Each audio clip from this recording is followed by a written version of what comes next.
La grogne du monde universitaire se poursuit. Cet après-midi, la manifestation des étudiants bisontins n'a pas fait le plein, mais le blocage est reconduit dans certaines facultés.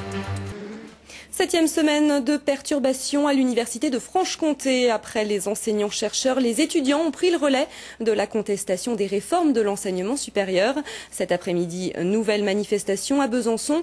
Le blocage des facultés de lettres, droit et sciences est quant à lui reconduit. Thierry Chauffour, Patrick Leduc.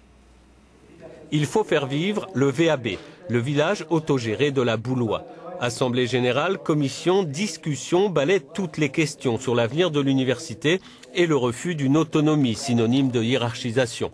À Besançon, les facultés de droit et sciences sont entrées tardivement dans le mouvement, mais ont revoté hier la grève et le blocage, rejoignant ainsi leurs collègues de lettres.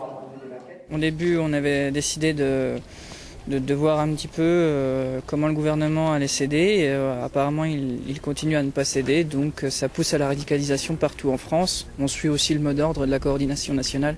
Si le gouvernement n'a pas l'intention de céder sur l'essentiel de la loi de réforme de l'université, il a fait 2 petits pas en arrière, aussitôt interprétés comme une première avancée par les grévistes.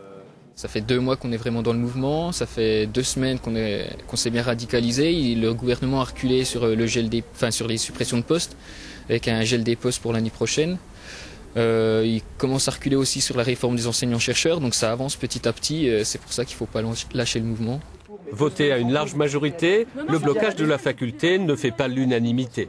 Mais réellement, si vous me trouvez une autre méthode qui fonctionne, je la prends. Le problème, c'est que pour le moment, il n'y en a pas. Il y a des grèves de certains profs, il y a une grève aussi des élèves qui avait été votée la semaine avant les vacances. En gros, ça fait quand même pratiquement depuis les vacances de Noël que les cours sont perturbés. On n'a pas tous nos cours. Il y a certaines matières où on a eu quelques heures de cours seulement depuis le début du semestre. Énième manifestation en ville cet après-midi.